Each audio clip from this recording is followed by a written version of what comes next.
Alors, bonjour, dans cette vidéo, la correction de l'exercice 3, seulement l'exercice 3, mais vous allez voir que l'exercice 3, il y a pas mal de choses dedans, pas mal de choses à comprendre, il n'est pas si évident que ça. Alors, on a un cube classique, hein, en géométrie dans l'espace, on a souvent soit un tétraèdre, soit un cube, ou un pavé pour démarrer. Alors, on a un cube, O c'est le centre du carré du haut, donc c'est le milieu des diagonales. Justifier que AO scalaire AE est égal à AE flèche, là, le vecteur AE au carré. C'est-à-dire, ça signifie AE, vecteur AE, scalaire vecteur AE. En fait, on a remplacé AO par AE. Et on a quelque chose dans la leçon qui nous permet de remplacer, si je regarde, hein, ici, calcul le produit scalaire avec le projeté orthogonal AB, AC. On peut remplacer AC ou AB d'ailleurs, hein, par le projeté orthogonal sur la droite AB de C.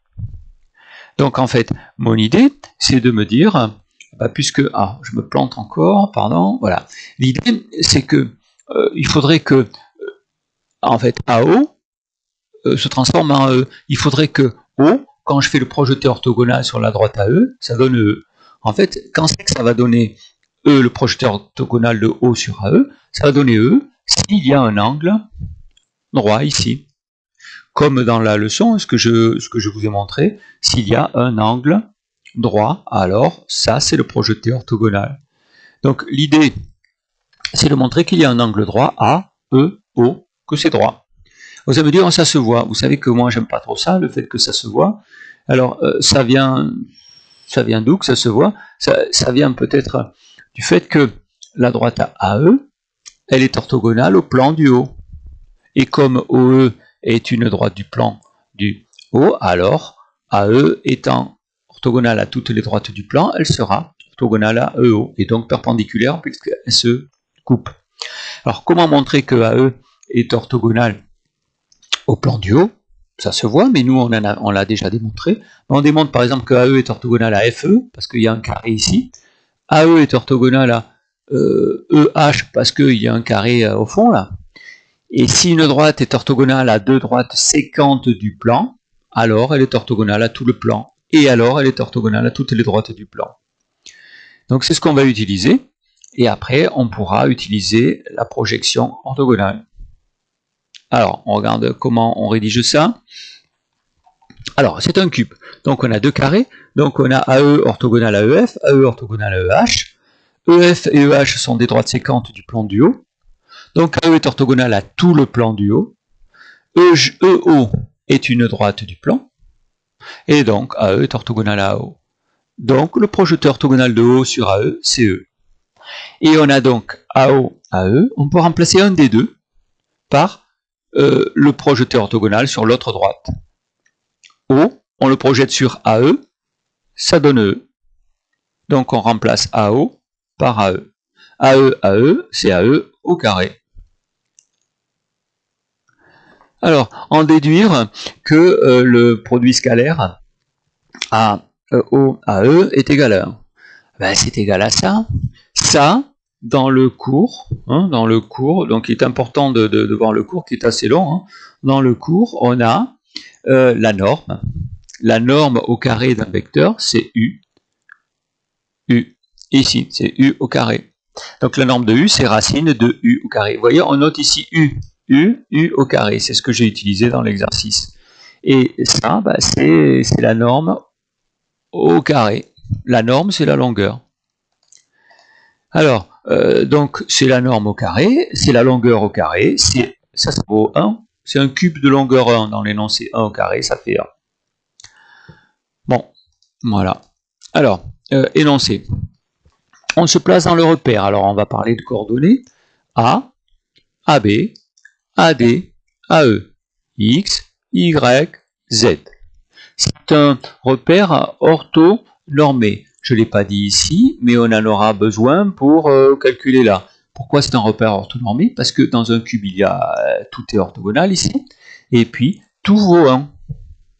Orthonormé, regardez votre leçon, il faut que les vecteurs soient orthogonaux 2 à 2 et que les longueurs sont les mêmes. Et ici, les longueurs, on a pris 1.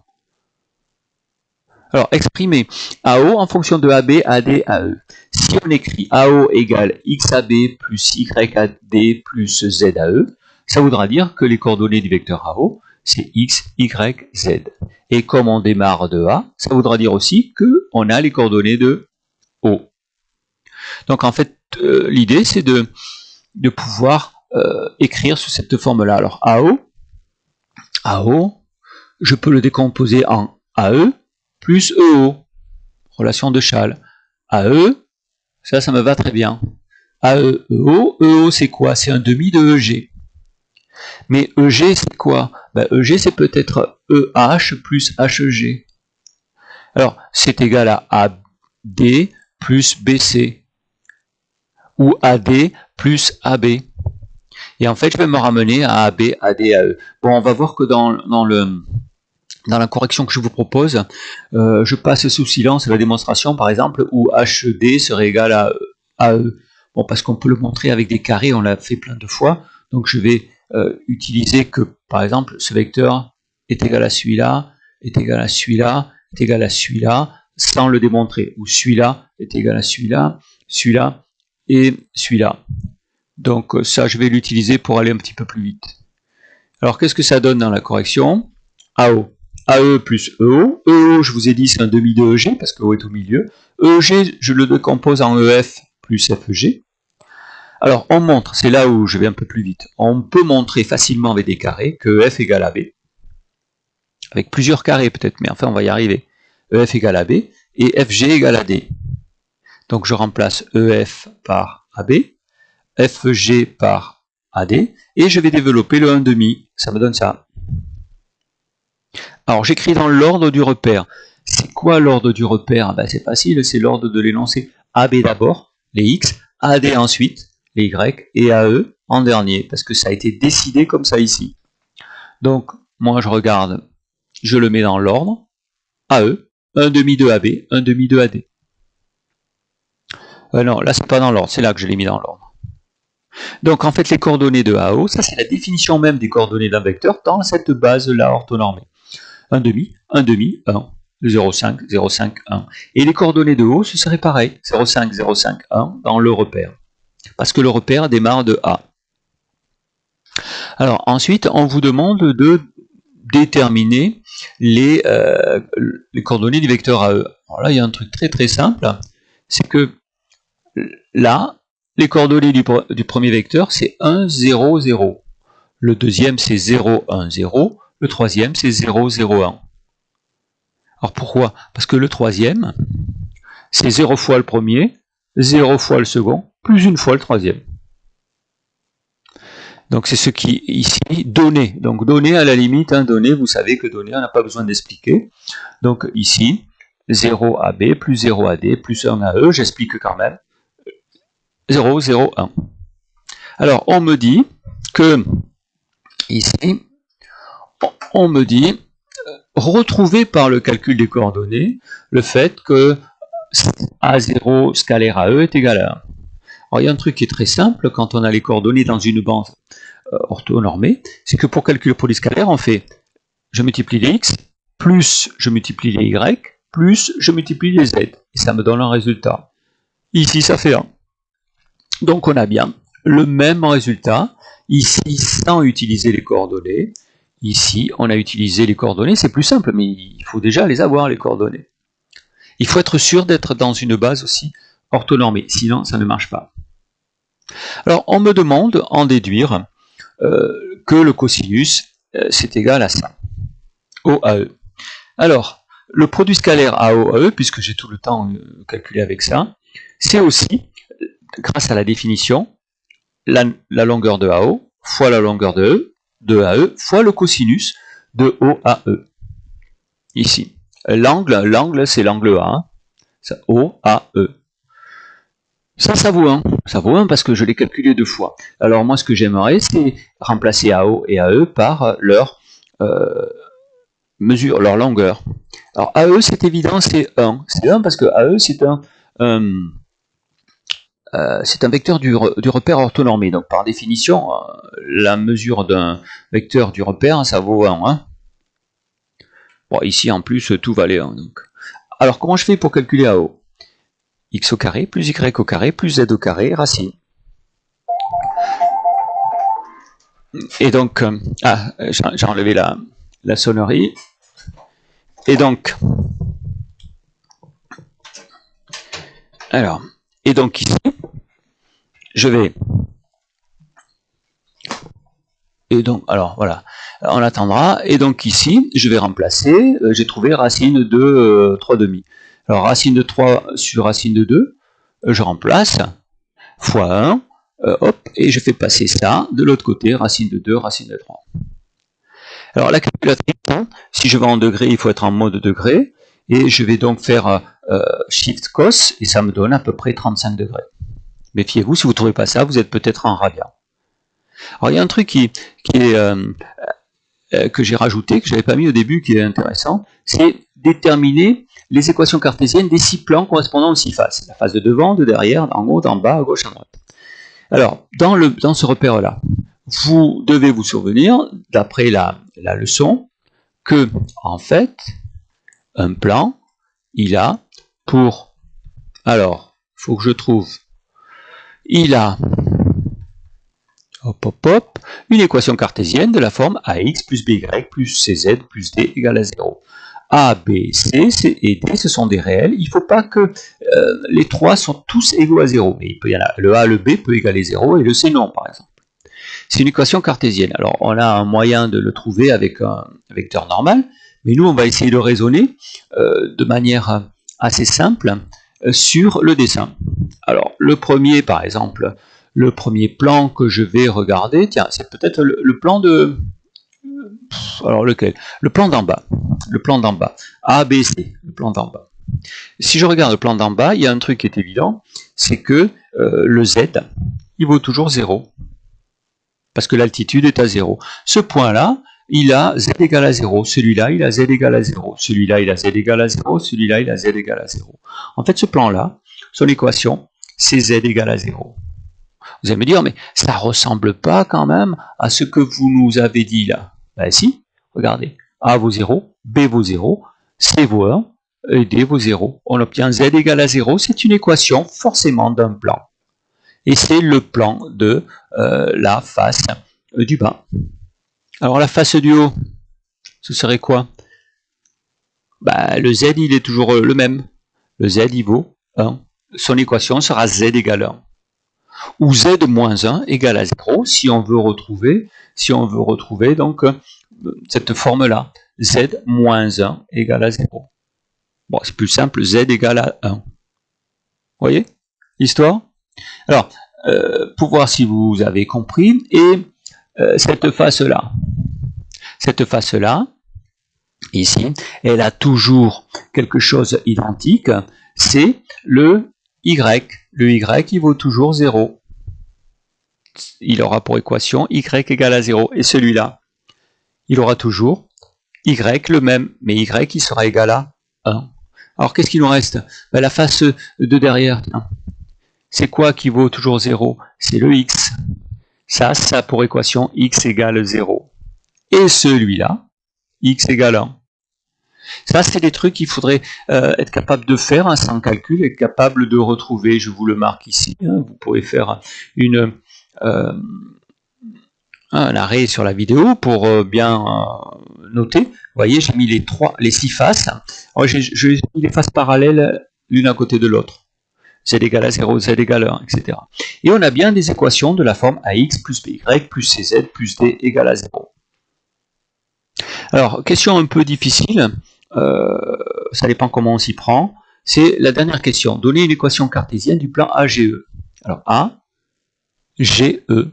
AGE, c'est ça là, c'est A, E, G, C. Vous voyez, c'est ce qui passe comme ça en biais là. Alors, il faudrait avoir une relation, une équation cartésienne, c'est une relation entre X, Y et Z qui est, en fait, qui est vérifiée par tous les points. Alors si on a une équation cartésienne et qui est vérifiée par 3 points du plan non alignés, ben, ce sera vérifié par tous les points. Parce qu'à une équation cartésienne correspond un seul plan. Alors, qu'est-ce qu'on peut dire de A, de C, de G et de E? Qu'est-ce qu'ils auraient en commun?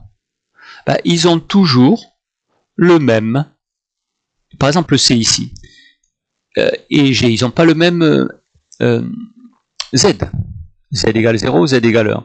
Par contre, ils ont le même X et le même Y ici. Et là, ils n'ont pas le même X et le même Y, mais G a le même X et le même Y. Alors moi, je dirais que c'est... Et le A, c'est pareil. Le A, il a le même X et le même Y. Et là aussi. Donc moi, je peux deviner que cette équation, ce sera en fait X de ce plan, ce sera X égale Y. X égale Y, eh ben, c'est-à-dire un X moins un Y plus 0Z plus 0 égale à 0.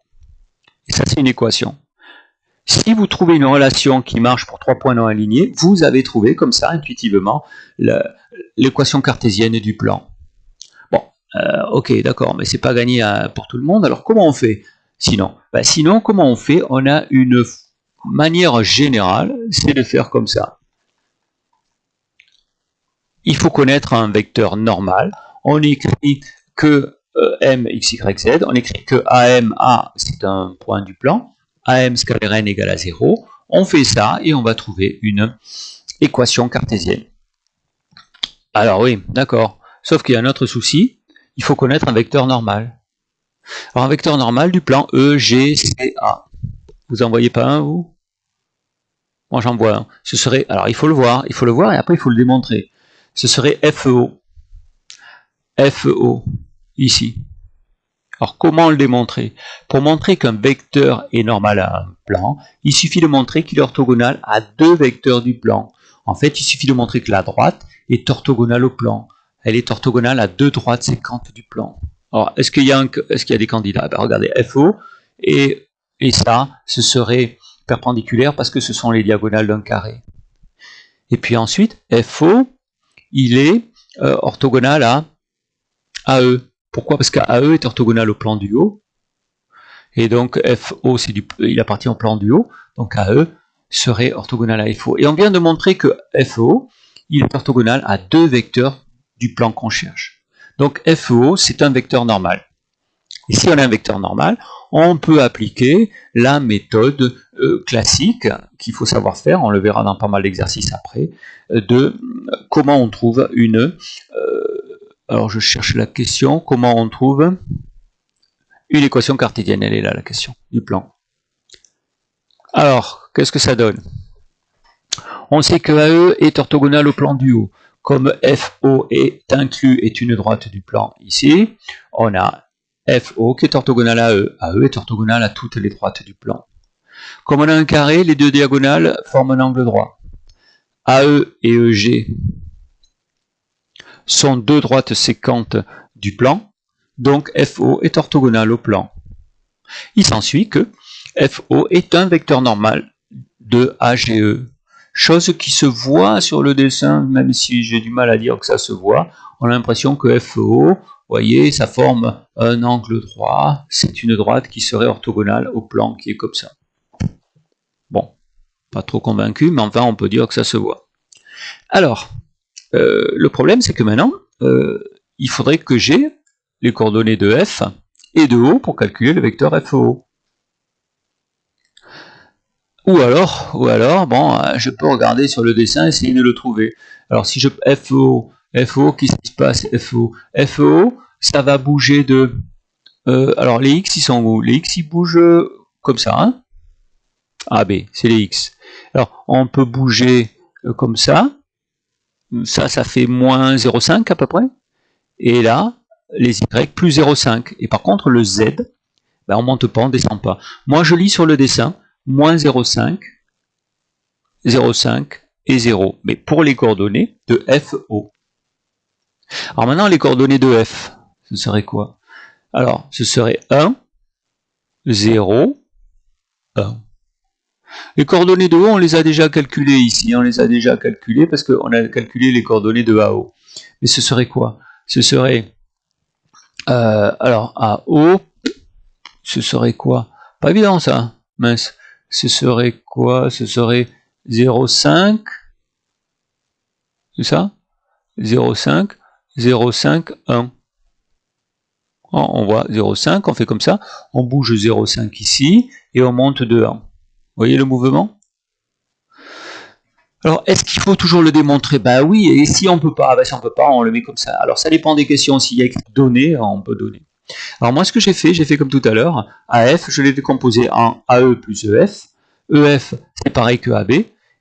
Hein, bon, voilà, ça, on peut le démontrer avec les carrés. Je mets AB d'abord.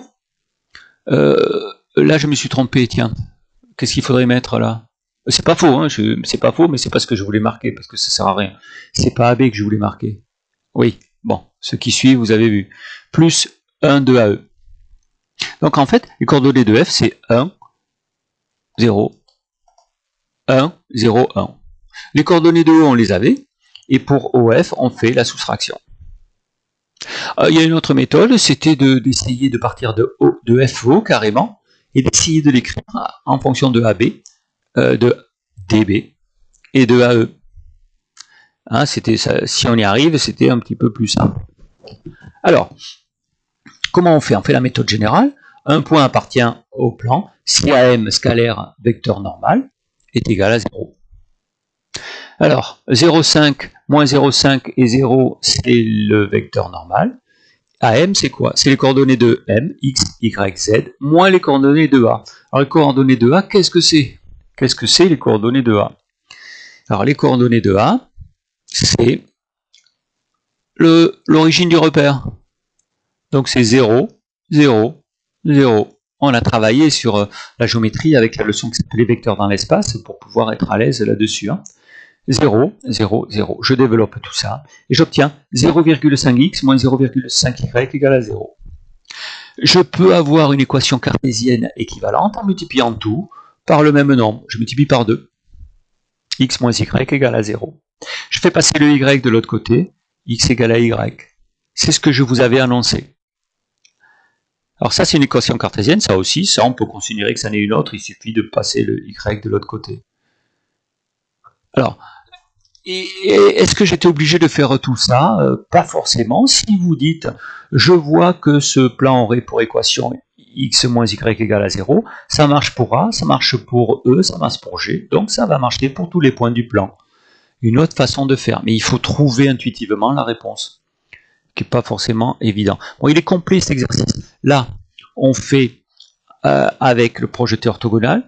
Là, on fait avec les coordonnées. Là, on fait avec le cosinus. Et là, vous avez des équations cartésiennes classiques du plan qu'il faut connaître. Hein. X égale à 0, x égale à 1, etc. Et là, on peut le faire intuitivement. On voit sur le dessin que ça correspond à quelque chose. Mais sinon, on verra ici, hein, donner une équation cartésienne, en déduire une équation cartésienne, on retrouvera le calcul qu'on a déjà fait. Et la notion de vecteur normal.